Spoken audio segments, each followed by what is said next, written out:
절로 하나님의 평강과 능력이 넘치길 간절히 소망합니다. 청년부 예배 시간 때 이제 청년들에게 하나의 질문을 했는데요. 어떤 질문이냐면 코로나19가 끝나면 모든 것이 종료되면 무엇을 가장 해보고 싶냐라고 얘기했어요. 어떤 얘기를 했을까요? 네, 맞습니다. 여행도 가고 여러 가지 있는데 한 청년이 얘기했는데 그것이 정말 와닿더라고요. 뭐라 그러냐면 자신은 마스크 벗고 마음대로 다니고 싶다. 근데 너무 와닿는 거예요. 많이 답답하시죠? 곧 종료될 줄 믿습니다. 정말 마스크 벗고 마음껏 찬양하고 기도하고 설교했으면 좋겠습니다. 앉아서 들으신 분도 힘들지만 설교하는 입장에서도 마스크 끼고 하면 얼마나 괴로운지 몰라요. 그래서 그 청년의 말이 참 단순하지만 어떻게 보면 우리가 참 단순하게 살았던 것이 참 축복이었구나라는 깨닫는 시간이었던 것이죠. 뭔가 큰 것이 아닌 작은 것 하나라도 정말 축복이었구나, 하나님의 은혜였구나라는 그것을 깨달을 수 있는 시간이었다는 것이죠. 작년 연말에 이제 건강검진을 하게 되었는데요. 여러 가지 검사를 하고 어디에 이제 가게 되었냐면 시력검사실로 이렇게 갔습니다. 많이 보셨죠? 시력이 얼마나 좋은지 잘 보이는지 검사하는 시력검사실로 가서 시력검사지 앞에 이렇게 있는 것이죠. 그래서 위에서부터 보이는 대로 읽어보세요 하면 뭐 읽는 것이죠. I, O, 1, 2 이렇게 읽는 것이죠.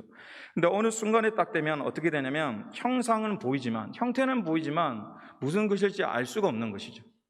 상대방 입장에서는 밑에 글씨가 뭐예요? 자꾸 묻는데 제 입장에서는 형태는 보이는데 더 이상 보이지 않는 것이죠. 그러면 어떤 느낌이 나냐면 답답함을 느끼게 되는 것이죠. 보여야 하는데 보이지 않으니까 굉장한 답답함을 느끼게 된다는 것이죠. 그 순간 깨닫는 것이 두 가지가 있었는데 첫 번째는 무엇이냐면 우리의 연약함을 느끼게 되는 것이죠. 우리가 우리의 힘으로 살아가는 것처럼 보이지만 종이 한 장만 눈에 가려도 보지 못하는 것이 우리의 모습이라는 것이죠. 때로는 많은 것을 아는 것처럼 살아가지만 정말 종이 한 장, 손가락 하나로 이렇게 눈만 가려도 보이지 못하는 존재, 좀 어떻게 보면 연약한 존재, 겸손할 수밖에 없는 존재라는 것을 깨닫게 되고요. 두 번째는 무엇입니까? 우리가 육적으로 보이지 않을 때 답답해서 안과를 가기도 하고 안경을 맞추기도 하는 것처럼 때로는 우리가 영적으로 보이지 않을 때 그렇게 답답함을 느끼고 살고 있느냐라는 것입니다. 육적으로 보이진 않을 때는 답답해하고 또 그것을 치료받기 위해서 노력하지만 영적으로 보이지 않을 때, 하나님 말씀이 믿어지지 않고 순종되지 않을 때 우리가 정말 안타까워하며 몸부림치고 있냐는 것이죠. 오늘 예배를 통하여 우리의 연약함을 인정하고 겸손함으로 육적이 아닌 영적으로 드려지는 예배가 되기를 간절히 축원합니다. 신령과 진정의 아름다운 예배가 되기를 간절히 축원합니다. 오늘 누가복음 24장 13절에는 엠마오라는 마을이 등장합니다. 엠마오는 예루살렘에서 11km 정도 떨어졌던 곳입니다. 엠마오는 서쪽 해변과 예루살렘에 있는 중요한 도로가 있는 곳이며 또 엠마오는 오천을 떠나는 히맛이라는 이러한 말에서 유래되었습니다. 오늘 본문에 보면 이 길로바라는 제자와 다른 한 명의 제자가 엠마오로 가고 있습니다. 이들은 나사렛 예수님의 제자였습니다. 하지만 대제사장들과 관리들이 예수님을 사형 판결로 넘기고 또 십자가에 못 박혀 죽은 지 사흘이 지나고 이에 두 제자는 크게 낙심하며 내려가고 있다는 것이죠. 그리고 자기끼리 수근거리죠. 뭐라고 수근거리냐면 어떠한 여인이 예수님의 무덤에 갔는데 보지 못하더라, 찾지 못하였다라고 얘기하죠. 그리고 천사가 나타나서 부활하였다라고 얘기하지만 우리는 믿을 수 없다. 보지 못했으니까 낙담하며 실망하며 그 제자는 엠마의 고향으로 자신의 가야 할 길을 터벅터벅 가고 있다는 것입니다. 소식은 들렸지만 더 이상 낙심할 수밖에 없는 목숨의 마음을 품고 엠마로 가고 있었다는 것이죠. 그때 오늘 본문에 보니까 예수님이 그들과 함께 등장합니다. 요한복음 24장에 보면 예수님께서 그들과 함께 동행하는 모습이 나타나는데요. 그런데 기이한 일은 무엇이냐면 제자들이 주님인 줄 알지 못한다는 것입니다. 함께 동고동락하였고 예수님을 알아보지 못하였다는 것입니다. 왜 이런 일이 생겼습니까? 예수님과 동고동락하고 모든 환경과 상황 속에 같이 있었던 제자들이 주님이 그 상황 속에 함께 하는데도 불구하고 그들은 예수님이 누구인지, 어떤 분인지, 무엇을 아는지 전혀 알아채지 못하게 된다는 것입니다. 엠마의 두 제자뿐 아니라 지금 이 자리에 모인 우리들도 마찬가지입니다. 우리는 하나님이 살아계신다고 고백하지만 왜 하나님 앞에서 경외의 삶을 살지 못할까요? 왜 하나님을 볼 수 없는 것입니까? 또 하나님의 살아계심을 체험할 수 없는 것입니까? 때로는 교인과 청년들이 와서 상담을 할 때 가끔 이러한 질문을 합니다. 자신은 모태신앙으로 오랜 신앙생활을 했는데 주님을 만난 적이 없다고. 설교를 통하여 예배를 통하여 하나님은 살아계신다고 수없이 들었는데 그것이 느껴지거나 믿어지지 않습니다라고 고백하는 것. 또 어떤 분은 와서 얘기를 합니다. 나는 체험이 없습니다. 사도 바울처럼, 엘리야처럼, 엘리야사처럼, 또 바울처럼 성경에 나오는 큰 믿음의 사람들은 뭔가 간증할 수 있는 큰 기적을 맛보고 이적을 맛보았는데 저는 그러한 경험이 없습니다. 정말 구원받은 것이 맞습니까? 제가 주님이 믿는 것을 맞습니까? 라는 그러한 질문을 하게 된다는 것이죠. 이 자리에 모인 여러분들은 어떻습니까? 주님이 나의 구세주란 사실을 확실히 믿어 고백합니까? 정말 하나님의 살아계심을 믿습니까? 그런데 왜 우리는 보지 못하고 경험하지 못하는 것입니까? 왜 엠마의 두 제자는 현재 주님과 동행하고 있으며 과거의 십자가의 사경을 목격하였는데도 불구하고 왜 주님을 알지 못할까요? 왜 그들은 말씀에 순종하여 사도의 삶을 살지 못하고 있을까요? 오늘 그 말씀의 해답은, 그 이유는 눈이 가려져서라고 말씀하고 있습니다. 누가복음 24장 15절과 16절 말씀입니다. 합독하도록 하겠습니다. 그들이 서로 이야기하며 문의할 때에 예수께서 가까이 이르러 그들과 동행하시나 그들의 무엇이 가려졌다고요? 눈이 가려져 그인 줄 알아보지 못하거늘 말씀하고 있다는 것이죠. 그렇다면 우리의 눈은 언제 가려집니까? 오늘 말씀을 보니까 주님을 알지 못하는 것, 바로 동행하고 있고 대화를 하고 있는데도 그들을 주님을 알지 못하였다라고 말씀하고 있는 것이죠. 왜 그렇습니까? 눈이 가리어서라고 표현하고 있습니다. 그렇다면 오늘 우리의 삶 속에 언제, 어느 모습 때, 어떤 환경에 눈이 가리워집니까? 오늘 말씀에 보면 누가복음 24장 17절 말씀에는 첫 번째로 이러한 이유로 눈이 가리어졌다라고 말씀하고 있습니다. 예수께서 이르시되 너희가 길 가면서 서로 주고받고 하는 이야기가 무엇이냐 하시니 두 사람이 슬픈 빛을 띠고 머물러 섰더라라고 말씀하고 있죠. 첫 번째로 눈이 가려졌던 이유가 무엇이냐면 슬픔을 가지고 있었기에 눈이 가려졌다라고 표현하고 있다는 것입니다. 성경 잠언서 17장 22절에 이러한 말씀이 있습니다. 성령의 근심은 뼈로 마르게 하고 마음의 즐거움은 양약이 된다라는 말씀이 있습니다. 정말 우리가 근심하면 뼈가 마르게 됩니까? 생리학적으로 이것이 가능하다라고 얘기하는데요. 뼈가 주성분인 칼슘은 고정된 형태와 유리의 형태로 존재하는데요. 뼈의 99%는 이 칼슘이 고정되어 있지만 1%는 유리처럼 이렇게 떠돌아다닌다고 합니다. 그런데 근심은 바로 이 균형을 깨트리게 됩니다. 근심은 몸의 산도를 산성적으로 기르게 하는데 이것이 질병의 원인이 되고요. 이때 인체는 약아칼리 상태로 보온시키기 위해 칼슘이 있어야 하고 그래서 뼈를 녹아서 산도를 조정한다라고 얘기하는 것이죠.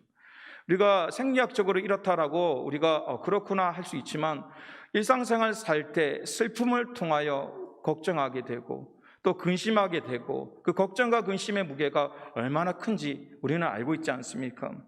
정말 슬픔은 의욕을 떨어뜨리고 소망을 떨어뜨리고 또 살다 보면 원치 않는 안타까운 일들을 당하면서 두 가지의 모습이 드러나게 된다는 것이죠. 원치 않는 또 슬픔을 통하여 어려움을 당할 때 두 가지의 모습이 드러나는데요. 첫 번째는 어떠한 모습입니까? 긍정적인 모습이죠. 다윗처럼 힘들면 힘들수록 괴로우면 괴로울수록 주님의 십자가 앞에 더 나가는 이들이 있다는 것을 기억하길 원합니다. 괴로울수록 슬플수록 안타까운 일이 당할수록 멀어지는 것이 아니라 더욱더 십자가를 부여잡고 나가는 신앙의 아름다운 믿음의 선배들도 있다는 것입니다. 그러나 안타깝게 반대로 가룟 유다처럼 어려움이 있을 때 주님께 나아가기보다는 실망하고 슬퍼하며 낙심하는 이들이 있다는 것이죠. 더 나아 그 낙심 때문에 주님마저 등 돌리고 버림당하는 그런 안타까운 일들도 나타나고 있다는 것입니다.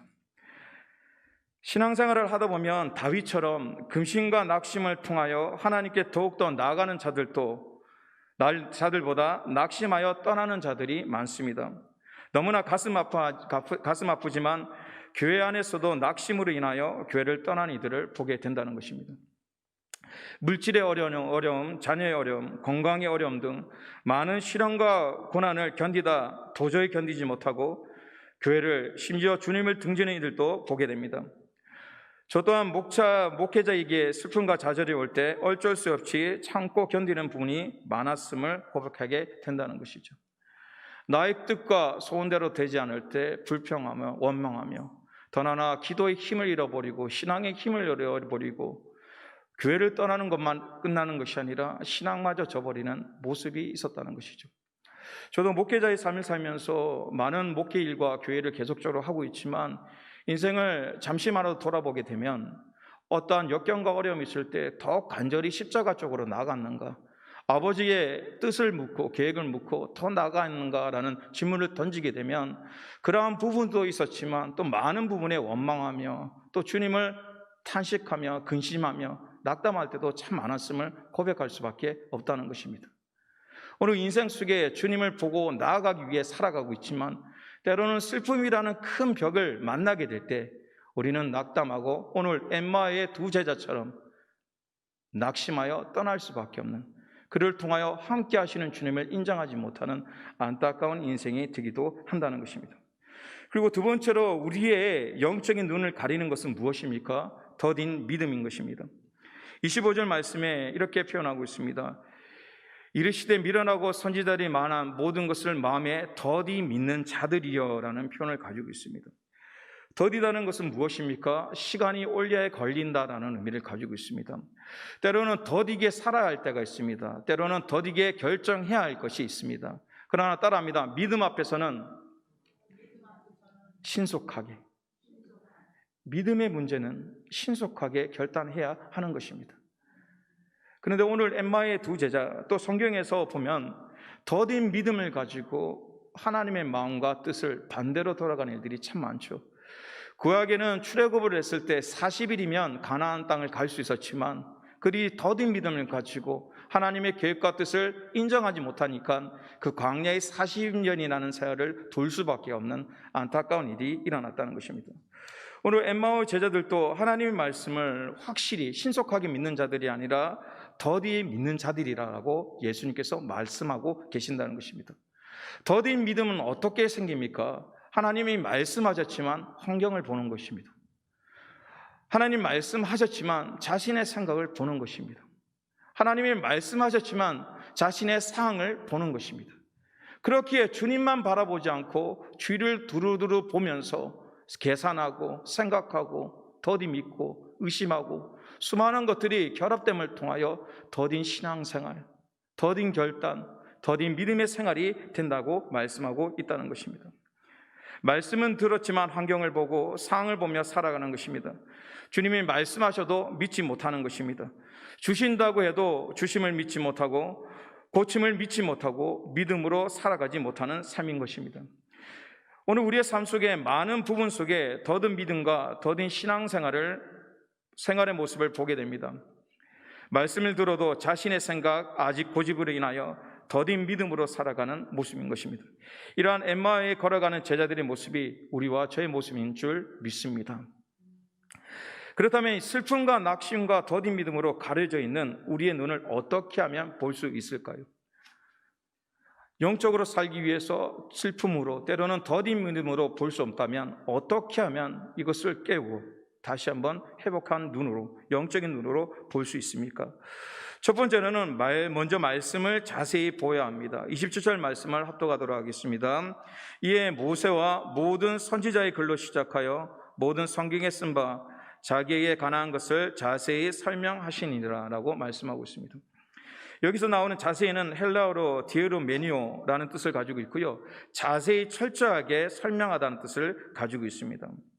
오늘 우리의 영적인 눈은 어떻게 보냐면 하나님 말씀을 자세히 보아야 하는 것입니다. 이 자세라는 것은 세밀하게 보는 것을 얘기하는데요, 예수님께서 이 제자들을 가리킬 때 신학적으로, 문학적으로 또 경제적으로 가르친 것이 아닙니다. 예수님께서는 어떻게 그들을 가르쳤냐면 하나님의 마음이 무엇인지, 하나님의 뜻이 무엇인지, 하나님의 계획이 무엇인지를 설명하셨다는 것을 기억하길 원합니다. 자세히 설명이라는 것은 문학적으로, 신학적으로, 또 학식적으로 보는 것 중요할 수 있습니다. 그러나 자세히 본다는 것은 그것을 뛰어넘어 하나님의 마음이 무엇인지, 하나님의 계획이 무엇인지를 설명할 줄 아는, 그것을 이해할 수 있는 자세가 필요하다고 말씀하고 있는 것이죠. 그렇다면 예수님은 이 제자들에게 자세히 말씀을 설명하셨는데 어떠한 마음을 품고 설명하셨습니까? 누가복음 15장 9절과 10절 말씀에 이렇게 말씀하고 있습니다. 내가 너희에게 이르노니 이와 같이 죄인 한 사람이 회개하면 하늘에서는 회개할 것 없는 의인 아홉으로 말미암아 기뻐하는 것보다 더하리라. 내가 너에게 이르노니 이와 같이 죄인 한 사람이 회개하면 하나님의 사자들 앞에 기쁨이 되느니라. 아멘. 예수님께서는 한 사람의 영혼이 회개하고 하나님 아버지의 품으로 돌아올 때 가장 기뻐하시는 아버지의 마음을 아시고 십자가를 주셨습니다. 비록 슬픔과 더딘 믿음으로 눈이 가려져 엠마오의 제자들을 찾아오셔서 그들이 다시 하나님 아버지의 품으로 돌아갈 수 있도록 하셨다는 것입니다. 오늘 우리 심령 속에 많은 말씀을 듣고 예배를 드리면서도 왜 신앙에, 또 다른 말로 영적인 눈이 뜨지 않습니까? 말씀을 자세히 보지 않는다는 것입니다. 많이 듣고 많이 보고 있지만 우리의 심령의 마음이 하나님의 뜻이 무엇인지, 하나님의 계획이 무엇인지, 하나님이 이 상을 통하여, 이 말씀을 통하여 오늘 나에게 어떤 말씀을 하기 원하는지에 우리가 관심을 갖지 않고 있다는 것입니다. 나의 상황에 고려해서 내가 이해되는 것, 내가 받기 원하는 말씀에 그것이 나의 말씀으로 받아들이지, 때로는 나의 생각과 상황과 다른 말씀, 그 말씀이 떨어질 때는 그 말씀을 버리고 또 그것을 마음에 담지 않는 인생과 모습으로 살아간다는 것입니다. 엠마의 두 제자는 주님과 동행함을 통하여 수많은 말씀을 들었지만 그의 심령에 듣기는 들었지만 그 말씀을 자세히 볼 수 있는 자세와 태도가 없었다는 것입니다. 예수님이 그 말씀을 할 때 아버지의 뜻이 무엇이고 하나님의 온전한 계획이 무엇인지를 갈망하고 요청하지 않았다는 것입니다. 그러나 예수님은 말씀을 선포하실 때 학적으로 가르친 것이 아니라 정말 한 명의 영혼이 돌아올 때 주님이 얼마나 기뻐하시는가, 그것을 아셨기에 온 마음과 간절함으로 하나님의 뜻, 하나님의 마음을 표현하며 설명하였다는 것입니다. 오늘 우리 심령 속에 예배를 통하여 아버지의 마음을 아시기를 간절히 소망합니다. 말씀을 통하여, 예배를 통하여 하나님의 온전한 계획을 깨달을 수 있는 귀한 성도가 되기를 간절히 축원합니다. 그러한 교회와 자녀가 되기를 간절히 축원합니다. 그래서 예배 드리시기 전에, 또 말씀을 듣기 전에 나의 생각과 고집을 내려놓고 하나님의 온전한 말씀이 들려줄 수 있도록 우리가 간절히 사모함으로 기도할 수 있는 귀한 성도, 귀한 예배가 되기를 간절히 축원합니다. 두 번째로는 우리의 영적인 눈이 밝혀지기 위해서는 어떻게 합니까? 하나님의 은혜가 있어야 볼 수 있다는 것입니다. 30절과 31절 말씀, 그들과 함께 음식 잡수실 때 떡을 가지사 축사하시고 떡을 그들에게 주시니 그들의 눈이 밝아져 그인 줄 알아보더니 예수는 그들에게 보이지 아니하시는지라. 축사는 무엇입니까? 축복을 빌며 기도하는 것입니다. 오늘 본문의 축사라는 것은 단순히 축복을 비는 기도가 아닙니다. 오늘 나눴던, 또 하나님께서 하셨던 축사는 어떤 것입니까? 누가복음 22장 19절과 20절 말씀입니다. 또 떡을 가져 감사 기도하시고 떡을 그들에게 주시며 이르시되 이것은 너희를 위하여 주는 내 몸이라. 너희가 이를 행하여 나를 기념하라 하시고 저녁 먹은 후에 잔도 그와 같이 하여 이르시되 이 잔은 내 피로 세우는 새 언약이니 곧 너희를 위하여 붓는 것이니라. 오늘 본문의 축사는 주님의 몸이시며 새 언약입니다. 죄인인 우리를 위하여 자신의 피와 살과 생명을 주신 것입니다. 때로는 슬픔과 낙심으로 인하여 예수님의 제자들처럼 주님을 부인하는 우리를 위해 더딘 믿음으로 인하여 온전히 순종하지 못하는 나를 위해 주님과 살과 피를 아낌없이 모두 주셨다는 것입니다. 이 모든 것을 주셨다, 그것을 우리는 어떻게 고백하냐면 바로 은혜라고 고백하는 것입니다. 주님이 축사하시면서 단순히 축복을 빈 것이 아니라 그 속에 자신의 생명을 내어주며 더 나아가 하나님의 말씀을 이루고자 하였던 그 모든 것들은 우리는 한 단어로 주님의 은혜입니다라고 고백한다는 것입니다. 이 주님의 은혜는 어떠한 노력과 공로로서 얻는 것이 아닙니다. 오로지 은혜는 하나님만이 주실 수 있다는 것입니다. 은혜가 있기에 주님을 알 수 있고 주님을 믿을 수 있다는 것입니다. 은혜의 주님으로 오셨기에 엠마오로 가는 제자들을 친히 찾아오셨고, 은혜의 주님이시기에 함께 있는데도 알지 못하는 제자들을 위하여 말씀을 자세히 풀어주셨습니다. 은혜의 주님이시기에 축사하사 그들의 눈을 밝혀주셨다는 것입니다. 오늘 우리의 삶에 주님의 은혜가 풍성하시길 축원합니다. 하나님의 은혜를 갈망하며 간구하기를 소망합니다. 무엇보다 하나님의 은혜로 우리의 영적인 눈과 삶이 밝아지기를 간절히 소망합니다.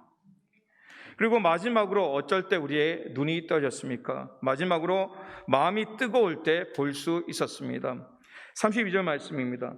그들이 서로 말하되 길에서 우리에게 말씀하시고 우리에게 성경을 풀어주실 때 우리 속에서 마음이 뜨겁지 아니하더냐 하고 라고 말씀하고 있습니다. 첫사랑할 때 가슴이 뜨거워집니다. 설레고 아무리 보아도 보고 싶고 함께 있어도 또 함께 있고 싶어하는 것이 바로 첫사랑입니다. 주님을 만난 첫사랑을 할 때, 성령님으로 충만할 때 우리의 마음이 얼마나 뜨거웠습니까? 첫사랑이 기억나시나요? 그 웃음에 있는 그 깊은 비밀은 무엇일까요? 노군사님들을 만나고 이제 얘기를 하죠. 여성분이든 남성분이든 첫사랑 기억나세요? 이렇게 물어보면 그냥 허허 웃으세요. 그래서 뭐라 그러시냐면 옛날 얘기인데 어떻게 기억해? 라고 얘기하시면서 다 기억하시더라고요. 그 순간이 어땠고 어떻게 청혼하게 되었고 그 과정, 오랜 세월이 지나고 많은 일이 있었는데도 불구하고 그 첫사랑, 중요한 그 사랑의 부분들은 기억하고 계신 것이죠. 주님을 만났던 첫사랑을 혹시 기억하십니까? 내가 주님을 만났던 첫사랑. 늘 동일한 기도를 하였지만 주님이 이 기도를 들으신지 몰랐던, 또 예배를 드렸지만 하나님이 살아계신지 몰랐던 그냥 일상적인 기도였고 예배였는데 어느 순간에 믿어지기 시작하는 것이죠. 어떤 분은 부흥회와 수련회를 통하여 어떠한 사건을 통하여 극적으로 믿는 분들이 계시죠. 정말 하나님 살아계시구나. 어떤 분은 하나님밖에 없습니다라는 그 고백이 주님이 하셨습니다라는 고백으로 바뀌게 되었고, 어떤 분은 도리어 핍박하는 분이었죠. 주님이 없다, 주님 믿을 바야 나의 힘을 믿는다, 그 믿는 자를 구박하고 핍박하는 분들이 주님을 만나 무릎 꿇고 회개하며 완전히 변화된 삶을 살아가는 이들도 보게 된다는 것이죠. 그들의 특징이 무엇이냐면 주님을 만난 첫사랑을 가지게 되면 마음이 뜨거워지는 것입니다. 기도하지 말라고 해도 기도하고 싶고, 전도하지 말라 해도 복음을 전하고 싶고, 예배 드리지 말라 해도 나의 목숨과 바꿀 수 있는 것이 바로 예배라고 생각했던 것. 그리고 이 평강과 은혜가 얼마나 크고 감사한지 세상의 어떤 것과 바꿀 수 없었던 그 마음, 세상과 어떤 것과 교환할 수 없었던 이 마음, 그것이 무엇입니까? 주님이 주셨던 평강과 첫사랑의 기쁨이었다는 것입니다. 오늘 우리 심령 속에 왜 영적으로 살지 못합니까? 어느 순간 우리의 마음이 뜨겁지 않습니다. 말씀을 들어도, 기도하여도, 예배를 드려도, 전도하여도, 봉사를 하여도 어느 순간 우리의 마음의 뜨거움이 식어짐을 통하여 더 나아가 영적으로 보지 못하게 되는 것입니다. 마음이 식어지면 어떻게 됩니까? 육적으로 살 수밖에 없는 것입니다. 내가 손해보는 것은 아닌가? 나만 하는 것은 아닌가? 억울한 것은 아닌가? 수많은 세상의 근심과 낙담으로 살 수밖에 없는 상이었다는 것이죠. 오늘 엠마의 두 제자는 첫사랑을 가지고 있었습니다. 왜입니까? 주님의 제자였던 것이죠. 주님의 제자로 살았고 자신도 주님도 제자라고 고백하는 삶을 살았던 사람이라는 것이죠.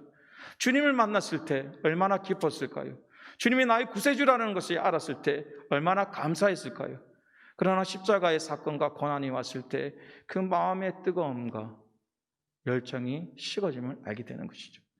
모든 것이 끝난 것, 더 이상 주님을 인정할 수 없고 동행하지만 알지 못하는 완전히 마음이 영적으로 식어진 상태로 살아가는 인생이 되었다는 것입니다. 그러나 오늘 본문에 보니까 그 열정과 식음을 주님의 말씀으로 다시 한번 뜨거워졌다고 말씀하고 있다는 것입니다. 오늘 우리의 심령에 주님께서는 상실되고 식은 마음이 끝난다, 포기해라, 모든 것이 끝장났다라고 말씀하신 것이 아니라 새롭게 뜨거워질 수 있다고 말씀하고 있다는 것입니다. 우리의 심령이 다시 한번 첫사랑으로 그 기쁜 사랑, 풋풋한 사랑이었지만 열정을 가졌던 그 사랑이 말씀으로 통하여, 예배를 통하여, 하나님의 기도를 통하여 회복될 수 있다고 말씀하고 있다는 것입니다. 우리의 심령이 다시 한번 뜨거워지기를 간절히 축원합니다. 식어있는 마음이 아니라 뜨거워지는 마음, 십자가만 바라봐도, 교회만 바라봐도, 말씀만 들어도, 성경책만 바라봐도 눈물 흘릴 수 있는 그 뭉클함이 있는 귀한 심령, 은혜의 심령이 되길 간절히 소망합니다. 서면 목사님이 본인도 제가 볼 때는 어디서 들은 얘기 같아요. 그런데 그 말씀이 참 많이 와닿긴 했었습니다. 뭐라고 말씀하셨냐면, 목사의 가장 위기가 어디냐, 언제인 줄 아냐 라고 질문하셨어요. 목사로서의 가장 큰 위기가 언제일까라는 질문을 주셨습니다. 곰곰이 생각하겠죠. 위기라는 게 참 많잖아요. 교회에 어려움이 있는 것도 위기이고, 수많은 것들도 위기이고.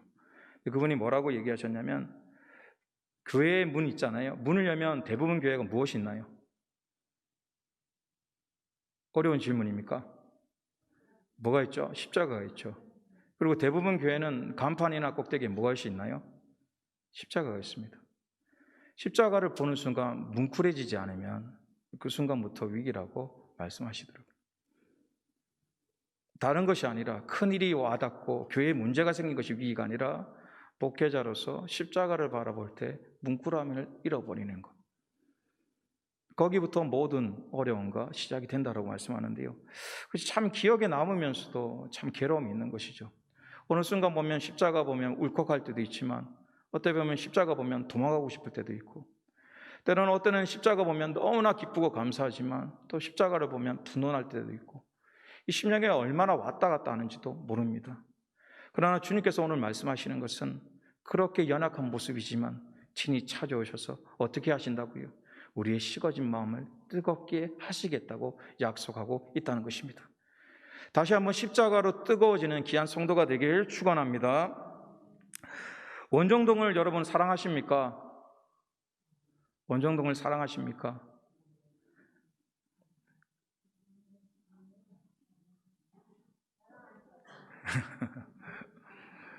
원정동을 사랑하실 줄 믿습니다. 또 사랑해야 하는 상황인 것이죠. 우리가 원정동을 사랑했기에 어떻게 했습니까? 영혼을 사랑하고 또 원정동을 사랑했기에 시간을 결단하고 마음을 결단하고 전도할 수 있었죠. 그것이 무엇입니까? 마음이 뜨거움이 있었기 때문인 것입니다. 또 서로의 가정과 꿈을 위하여, 신앙생활과 기도의 제목을 위하여 기도해 주었던 삶, 무엇입니까? 마음의 뜨거움이 있을 때 서로를 위해 기도할 수 있고 서로의 비전을 위해 기도할 수 있다는 것입니다. 서로의 아픔을 끌어주면서 진실로 사랑하고 용서를 고백할 수 있었던 것은 무엇입니까? 마음의 뜨거움이 있었기에 서로 모르는 이들을 위하여 기도할 수 있었고, 때로는 그들의 상함을 위해 같이 눈물을 흘릴 수 있었던 것, 그것은 무엇입니까? 마음의 뜨거움이 있었기 때문인 것입니다. 주님을 통하여 우리의 마음이 뜨거웠기 때문인 것입니다. 주님의 깊은 사랑을 통하여 우리의 심령이 뜨거워졌기 때문인 것입니다. 주님을 위해서는 뭐든지 다 할 수 있었으며 이 기쁨과 평안을 세상의 어떤 것과 바꿀 수 없었던 첫사랑이 있었기 때문인 것입니다. 지금 우리의 마음은 뜨겁습니까? 주님의 첫사랑으로 가슴이 뛰고 있습니까? 엠마오의 제자들처럼 영적인 눈이 가려져 첫사랑의 뜨거움을 잃어버리지는 않았습니까? 다시 주님을 통하여 뜨거워지시길 간절히 축원합니다. 엠마오의 제자들처럼 말씀을 들을 때, 예배를 드릴 때 다시 뜨거운 사랑이 충만해지는 귀한 성도가 되길 축원합니다. 뜨거워지면 어떻게 됩니까? 삶의 변화는 자연스럽게 일어난다는 것입니다. 28절과 33절과 35절 말씀을 보면 이 엠마오의 두 제자가 뜨거워짐을 통하여 변화가 일어납니다. 그때로 일어나 예루살렘에 돌아가 보니 11 제자 및 그들과 함께한 자들이 모여 있어 말하기를 주께서 가연 살아나시고 시몬에게 보이셨다 하는지라. 두 사람도 길에서 된 일과 예수께서 떡을 떼심으로 자기들에게 알려주신 것을 말하다라고 말씀하고 있습니다. 낙심하였던 엠마오 제자들은 다시 영의 눈이 밝아짐을 통하여 나중이 아닌 지금 당장 곧 일어나 다시 예루살렘으로 돌아가게 되었다는 것이죠. 그리고 전에는 예수님이 계셨지만 인정하지 못하고 다 끝났다라고 얘기하였지만 지금 제자들과 함께 어떻게 고백합니까? 주님은 살아나셨다라고 고백하게 된다는 것입니다. 주님이 비록 같이 동행하고 같이 대화를 했는데도 주님을 인정하지 못하였던 삶이 영의 눈이 밝아지니까 어떻게 합니까? 육적으로 주님이 보이지 않아도 바로 그 자리에서 일어나 예루살렘으로 돌아가 제자들과 함께 기뻐하며 주님은 살아계십니다라고 고백할 수 있는 영적인 눈이 되었다는 것입니다. 오늘 우리 신앙생활 속에 가장 큰 핵심은 무엇입니까? 신앙생활의 핵심은 우리의 눈이 밝아지는 것입니다. 어떻게 밝아지는 것입니까? 육적이 아닌 영적인 눈을 뜨는 것입니다. 영적인 눈이라는 것은 무엇입니까? 하나님의 마음을 알고 하나님의 눈으로 세상을 바라보는 것입니다. 그 눈이 있을 때 어떻게 됩니까? 전에 보이지 않았던 하나님의 사랑이 보여지기 시작하는 것입니다. 전에는 알지 못하고 깨닫지 못하였던 하나님의 계획이 깨달아지는 것입니다. 그럴 때 우리는 어떻게 됩니까? 정말 주님은 살아계십니다라고 고백할 수 있는 살아있는 신앙, 살아있는 고백이 될 줄 믿습니다. 오늘 말씀을 정리하도록 하겠습니다. 오늘 우리 삶 속에 신앙생활하면서 가장 큰 핵심은 무엇입니까? 또 가장 큰 문제는 무엇입니까? 그것은 하나님이 살아계시냐 안 살아계시냐 그 두 가지의 질문 속에 대답을 하며 가는 것입니다. 오늘 하나님이 정말 살아계신가? 나와 함께 계신가? 그 질문 속에 예입니까 아닙니까? 라는 그 답변을 날마다 해야 한다는 것입니다. 오늘 엠마오의 두 제자는 그 대답 속에 아니라고 얘기했습니다. 왜? 슬픔을 가지고 있었고 더딘 믿음을 가지고 있었기에 심지어 주님이 옆에 있는데도 불구하고 부정할 수밖에 없는 인생을 살아갔다는 것입니다. 그러나 그의 인생 속에 주님께서 포기하지 않으시고 친히 찾아오셔서 그들을 먹이시고 축사하시고 자세히 말씀을 풀어주심을 통하여 상실되었던 식어졌던 그 마음을 다시 한번 뜨겁게 만드셨다는 것입니다. 회복시키시고 치료하셨다는 것입니다. 그리고 그들은 그 은혜를 통하여 영적인 눈을 뜨게 되고 하나님은 살아계십니다라는 다시 한번 영적인 고백으로 바뀌는 인생이 되었다는 것입니다. 오늘 우리의 예배의 핵심은 무엇입니까? 따라합니다. 주님은 살아계십니다. 주님은 따라합니다. 주님은 지금 누구와 함께 한다고요? 나와 함께 하십니다. 그것이 신앙과 우리 예배의 핵심인 것이죠. 하나님은 살아계십니다. 지금 나와 함께 계십니다. 그것이 영적인 대답인 것이며 영적인 눈의 삶이라는 것입니다. 오늘 예배를 드리고 있는 성지 가족 여러분들은 믿음의 눈이 밝아지기를 간절히 소망합니다. 영으로 살아가는 믿음과 믿음의 성지 가족들이 되기를 주님의 이름으로 축원합니다. 다 같이 함께 기도하도록 하겠습니다. 이 시간 하나님 우리의 영으로 뜰 수 있는 영적인 예배를 드릴 수 있는 우리의 눈이 가려져 있다면 다시 한번 믿음으로 회복할 수 있는 교회가 되길 원합니다. 민족이 되길 원합니다. 속회와 교구가 되길 원합니다. 가정이 되길 원합니다. 자녀가 되길 원합니다라는 간절한 고백을 가지고 이 시간 기도하도록 하겠습니다.